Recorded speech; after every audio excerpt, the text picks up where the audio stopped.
السلام علیکم ورحمۃ اللہ وبرکاتہ۔ جی پیارے دوستو، حکیم طارق جوید فرام فیصل آباد، اکثیر کشتہ گر و میں رمکیات و نباتات۔ پیارے دوستو، آپ دوستوں کے لیے نئی نئی چیزیں لے کر آتا ہوں اور امید کرتا ہوں کہ دوست پسند کریں گے۔ آج میں بہت ہی پیارا اور خوبصورت کیڑا لے کر حاضر ہوا ہوں جو مخمل کی طرح نرم و ملائم ہوتا ہے اور اللہ تعالیٰ نے انسان کی بھلائی کے لیے پیدا کیا ہے۔ امید کرتا ہوں دوست لائک کریں گے، سبسکرائب کریں گے اور میری اس ویڈیو کو شیئر کریں گے اور بہت ہی پیار سے کمنٹس کیا کریں گے، یا میری کہیں غلطی ہو تو اس پر بھی کمنٹ ضرور دیا کریں۔ دوستو، اگر تنقید کا کوئی مطلب وچ لفظ ہو تو ضرور تنقید کیا کریں کہ میری اصلاح ہو۔ میں دوستوں کی بھلائی کے لیے سب کچھ کرتا ہوں۔ تو دوستو چلتے ہیں آپ ویڈیو کی طرف۔ لائک ضرور کیا کریں، سبسکرائب کیا کریں اور بیل آئیکن کی گھنٹی دبا دیا کریں، کیونکہ ہر اچھی ویڈیو آپ دوستوں تک بر وقت پہنچ سکے اور آپ فائدہ اٹھا سکیں۔ دوستو، اس کو عام میں بہر بوٹی کہتے ہیں، بہر بوٹی، اور عربی میں کاگنا کہتے ہیں، فارسی میں کرم رسک کہتے ہیں۔ پہچان: ایک مشہور کیڑا ہے، برسات میں خاص کر ساون بھادو میں پیدا ہوتا ہے۔ رنگ: نہایت سرخ۔ بہر بوٹی شاید کیڑوں میں سب سے زیادہ خوبصورت کیڑا ہے۔ یہ مکڑی کے خاندان سے تعلق رکھتی ہے۔ کہتے ہیں بہر بوٹی کا ریڈ ویلویٹ میٹ سے انگریزی میں اس کا مطلب ہوا بھائی کی دلہن۔ شاید اس کو یہ نام اس کے دلہن کے سرخ لباس جیسے رنگ کی وجہ سے دیا گیا ہے۔ اپنے چمکدار سرخ رنگ اور مخملی جلد کی وجہ سے ایک امتیازی حیثیت رکھتی ہے۔ اس کا سائز 5 سے 6 ملی میٹر تک ہوتا ہے۔ 8 ٹانگیں اور مکڑی جیسا منہ ہوتا ہے۔ اصل میں ان کا سرخ گہرا رنگ ان کی شکاریوں کے لیے وارننگ ہوتی ہے کہ یہ زہریلے ہیں، لہذا ان سے دور رہا جائے، مگر یہ زہریلے نہیں ہوتے۔ بہر بوٹی مٹی میں رہتی ہے اور سال کا اکثر حصہ زیر زمین میں ہی گزارتی ہے۔ موسم گرما کے موسم بارش میں یہ سینکڑوں ہزاروں کی تعداد میں باہر نکل آتی ہیں۔ ان کی خوراک میں دیمک، چھوٹی مکڑیاں اور پھپھوندی وغیرہ شامل ہیں۔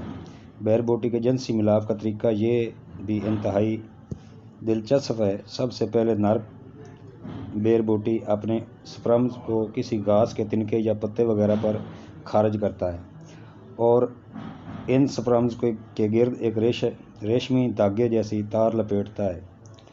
مادہ بہر بوٹی اس دھاگے جیسی تار کو مدد سے نر کا سراغ لگاتی ہے۔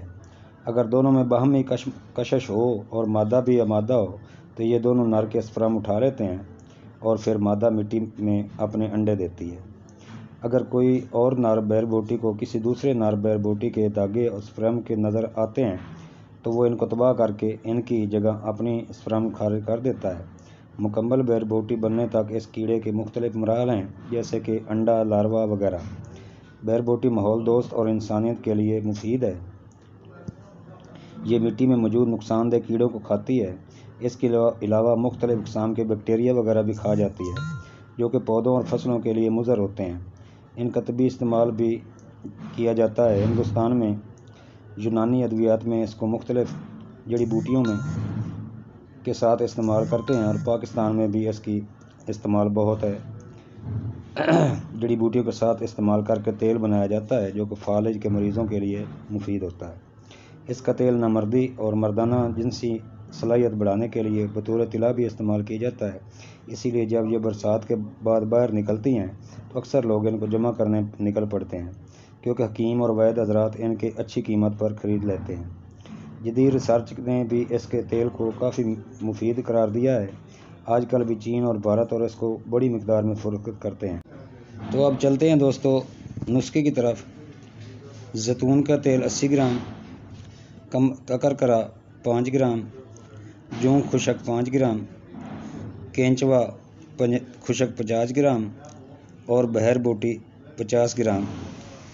یہ سب پہلے روغن زیتون کو چولہے پر رکھیں، اس میں باقی اشیاء کو ڈال کر آگ جلا دیں اور جب تمام اشیاء جل جائیں تو چولہے سے اتاریں اور ٹھنڈا ہونے پر چھان کر شیشی میں سنبھال رکھیں۔ روزانہ رات کو کیپ اور نیچے کا حصہ چھوڑ کر باقی وضو پر 5 سے 10 قطرے لگائیں اور بغیر کوئی چیز باندھے سو جائیں۔ صبح اٹھ کر نیم گرم پانی سے وضو صاف کر لیں۔ دوران علاج صحبت سے سختی سے منع ہے۔ تو دوستو، بہت ہی پیارا نسخہ کسی دوست نے بتایا تھا اور آزمانے پر پورا اترا۔ نسخہ کچھ یوں ہے کہ شنگرف 10 گرام، سمبل فار سفید 10 گرام، آب پیاز سفید 40 گرام، سب چیزوں کو آب پیاز سفید میں کھرل کر کے گولیاں بنا کر نلی بکرا میں ڈال کر اچھی طرح بند کر کے گوشت بکرا 2 کلو میں پکائیں۔ بعد نکال کر بیر بوٹی 10 گرام، زعفران 10 گرام کا اضافہ کریں اور برانڈی 200 گرام سے کھرل کر کے دانہ موٹ کے برابر گولیاں بنا لیں۔ مقدار خوراک 1 گولی روزانہ آدھا کلو نیم گرم دودھ کے ساتھ 15 دن استعمال کرائیں۔ فائد قوت با مردانہ کمزوری کا مکمل علاج ہے۔ دوستوں، اطلاع بھی بتا دیا اور دوستوں کو نسخہ بھی بتا دیا۔ دعاؤں میں یاد رکھنا۔ حکیم طارق جوید فرام فیصل آباد۔ السلام علیکم ورحمۃ اللہ۔